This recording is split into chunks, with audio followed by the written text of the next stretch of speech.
கிறிஸ்துவுக்குள் மிகவும் பிரியமானவர்களே, கர்த்தராகிய இயேசு கிறிஸ்து நாமத்தினாலே உங்களை வாழ்த்துகிறேன்.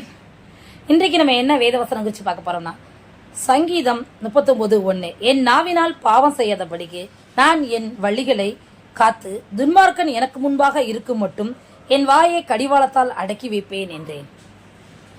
ஆம் பிரியமானவர்களே, துன்மார்க்கன் நமக்கு விரோதமா எழும்புறவங்க நமக்கு முன்னாடி இருக்கும்போது நம்ம வாயை கடிவாளத்தால போட்டு பூட்ட தெரிஞ்சுக்கணும்.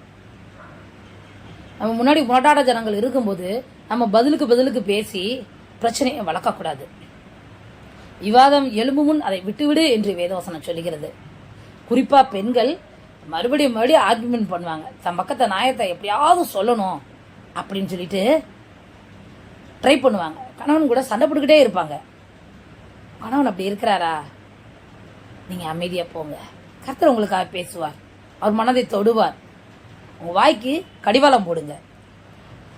அது நம்ம வாய்க்குல இருக்க நாக்கு அது பொல்லாதது. எப்படி ஒரு சின்ன நெருப்பு ஒரு பெரிய காட்டையே கொளுத்தி விடுன்னு சொல்றாங்களோ, அதே போல இந்த நாவுனால நம்ம பெண்கள் நிறைய பாவம் செய்யறாங்க.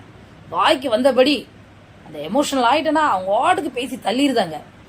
அது மற்றவங்களை காயப்படுத்தும், ஹேட் பண்ணும், கோபத்தை உண்டாக்கும், மூர்க்கத்தை உண்டாக்கும் அப்படின்னு அவங்களுக்கு தெரிய மாட்டாங்க. அதனால இந்த நாள்ல கற்றுக்கொள்ளுங்க. துன்மார்க்கம் உங்க முன்னாடி இருக்காங்களா?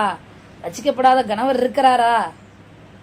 வேதத்துல என்ன சொல்லப்பட்டிருக்கு? உங்க நடக்கை நிமித்தம் உங்கள் கணவர் ரசிக்கப்படுவாரு. நீங்க சொல்லி ரசிக்கப்படணும்னு அவசியம் இல்லை. உங்களை பார்த்து அவர் திருந்துவாரு. பொறுமையாயிருங்க. கர்த்தர் கிரியை செய்வார். பொறுமை ரொம்ப அவசியம். அதனால உங்க வாயை காத்து கொள்ளுங்க. அந்த வாயில தான் சாவுக்கு எதுவான விஷம் நிறைந்திருக்கிறது என்று எழுதப்பட்டிருக்கிறது.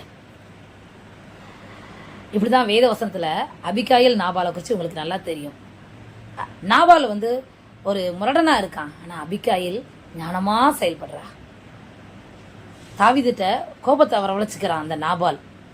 அந்த சம்பவத்தை நீங்க எடுத்து படிச்சா உங்களுக்கு தெரியும். அப்போ அதை தணிக்கிறதுக்காக அபிகாயில் ரொம்ப ஞானமான வார்த்தைகளை பேசி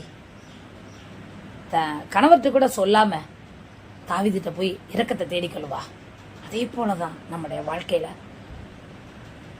முன்னாடி நமக்கு பிடிக்காதவங்க இருக்கிறாங்களா, நம்ம வாயை காத்துக்கொள்ளுங்க. வாயை கடிவாளத்தை போட்டு கட்டி வைங்க. அப்பவுமே பாதி பிரச்சனை சால்வ் ஆயிரும். மீதி பிரச்சனையை ஆண்டவர் சால்வ் பண்ணிடுவார். ஆமென். அந்த இயேசுவை நம்புங்கள், ஏற்றுக்கொள்ளுங்கள், விசுவாசியுங்கள். கர்த்தருடைய கருத்து பெரிய அற்புதங்களை பெற்றுக்கொள்வீர்கள். தெய்வன் தான் உங்களை ஆசீர்வதிப்பாராக. ஆமென்.